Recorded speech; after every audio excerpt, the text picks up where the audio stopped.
Hello everyone and welcome back to Southern Malta. I hope you guys are doing very well. If you do enjoy the content, please consider dropping that a like and subscribe. So, December started a little bit shaky on the crypto front. People already forgot that November was again an amazing month.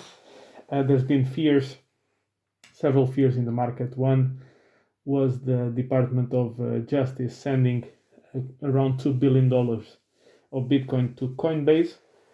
And of course, the French are considering to introduce regulation to basically tax unrealized Bitcoin gains, which is amazing. So it's like capital gains, but just for Bitcoin and a few other assets.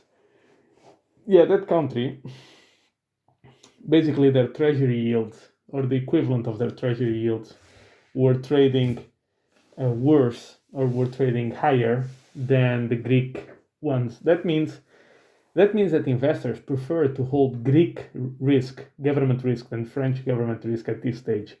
So nothing better than to turn completely anti-crypto in the middle of the US and its enemies and its allies turning to Bitcoin all at the same time.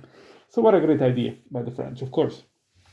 This is the classic unfortunate situation in which Europe tends to trail. First was the Germans selling all their Bitcoin at $55,000, and now it's the French trying to tax the hell out of it. The Italians also increased the crypto tax. So congratulations. Here is something that is coming to be at the frontier of innovation on the financial space. And three main countries in Europe, Germany, France, and Italy, all decide to go against it. Good idea. What actually people, I think, get wrong is that this is actually all very bullish. You see, the best thing that could happen is for the US government to sell whatever Bitcoin they have left. And the reason is very simple. It's because it will force the US to go and buy more. See, if they sell right now, just like the Germans did, they cannot come and harm the price. And I think what you're going to see at the end of the Biden's administration, or whoever is controlling Biden, is a lot of things that are completely inexcusable. And then you're going to have the media basically supporting anything that he does. So now has been the pardon to his son, right? Then it's going to be selling the Bitcoin to basically kind of make Trump's plans harder. You see, but what they miss, what they don't realize, is if all that Bitcoin gets absorbed right now, it will force the US to buy it at a later stage more expensive. So for us who are already in crypto, this is actually great. You see, a lot of the big sellers, Grayscale is almost out, and Mt. Gox all of it has been distributed. The FTX creditors are only now getting substantial amounts of the FTX proceeds in US dollar. Very important distinction. If the US government is selling, then you pretty much no longer have big sellers. So all of this is great because they will not be able to harm the price in 2025. In fact, they will need to come and push the price up. We are now entering, I think, altcoin season. I think it will become more obvious towards the middle of the month. If you look at the Bitcoin dominance is coming down quickly, as we said here in the channel, I think back in October or so, that I was expecting the altcoin season to start materialize mid-December, maybe a little bit earlier because we've been front-running the cycle. I still think Ethereum is going to be above 5,000 or around 5,000 before the end of the year, but maximum by mid-January. I do expect some sort of very quick pump, just like it has done in the past, and catch a lot of people off guard. Next week, I'm going to make my final investment in this cycle in my main retirement coins. So that's Pulse Chain, PulseX. I'll probably divide it between Pulse Chain, PulseX, and the incentive token here.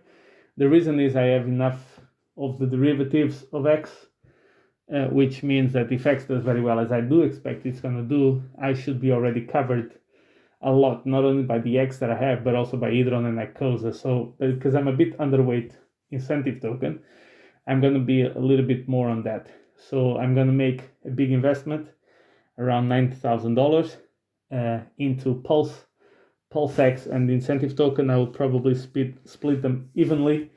I will do it next week, I don't know, Tuesday, Wednesday, around that time. So that's going to be my last big buy, and then it's all a matter of looking for that top signal in 2025. That's going to be my plan. I think still Hoppy, Andy, Boppy, and Heath Guy are posed to do very, very well. And I wanted to say something around XRP, because there's still a bit of a misconception. No, I'm not against XRP. I've said this many times before. The better XRP does, the more eyes it attracts to crypto, more money comes into crypto. The space overall benefits. The more cases XRP wins in court, the better, for the same reason that I just said. Now, what I like to see in coins, particularly lottery tickets, I may save some cash for next year to try to see, when we get our NFT equivalent of this cycle. I may drop, a few $1,000, dollars into some of those potential lottery tickets, and I don't know what they're going to be, so I need to wait and see. But my bulk of my investment is all made. I would say 95% of it is made. It's prepared, it's locked and loaded, and I'm waiting for the bull market to unfold. I think it's going to become more obvious that we are in altcoin season.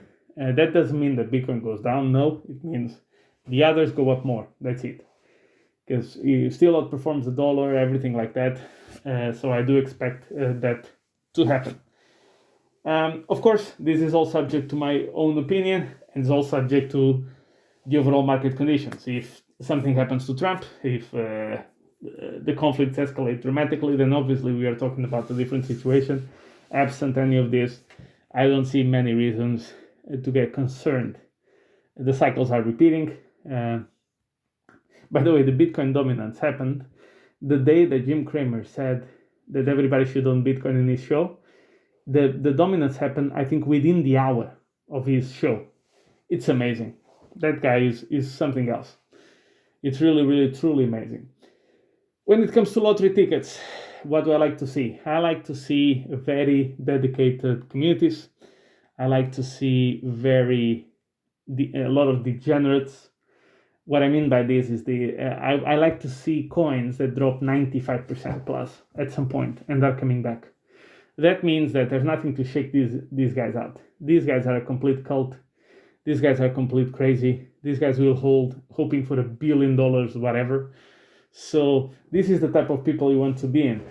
I know this sounds kind of weird, what I'm saying, but this is what you need. You need communities and projects that are strong enough to survive 95, 96, 98% drops and still be here with the same vigor and strength as they've always had. Today's going to be a bit of a shorter video. Been actually extremely tired. Just done quite a few big things at work. So I'm very happy, very proud with it. But I just wanted to say that I've never seen a cycle in which we oscillate from euphoria to panic so quickly. There's a lot of PTSD in this cycle. I think there's a lot of people who's going to sell early.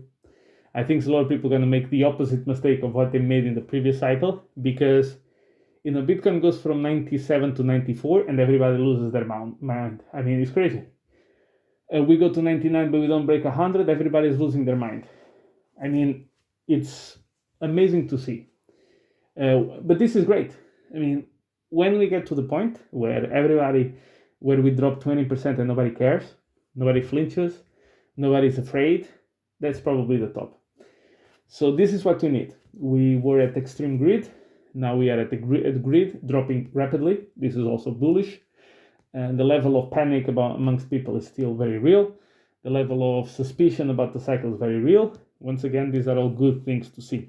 When everybody's in agreement, when we get to that magical stage where everybody starts to come with explanations for $1 million Bitcoin, $5 million Bitcoin, $100 million Bitcoin, that is the time that the top is most likely in. By the time that Peter Schiff capitulates and is crying on Twitter and maybe dropping 7 tweets on Bitcoin on the day, that means we're closer to the end than to the beginning. And with that, thank you very much for your support, guys. Don't forget, like and subscribe, and I'll catch you in the next one.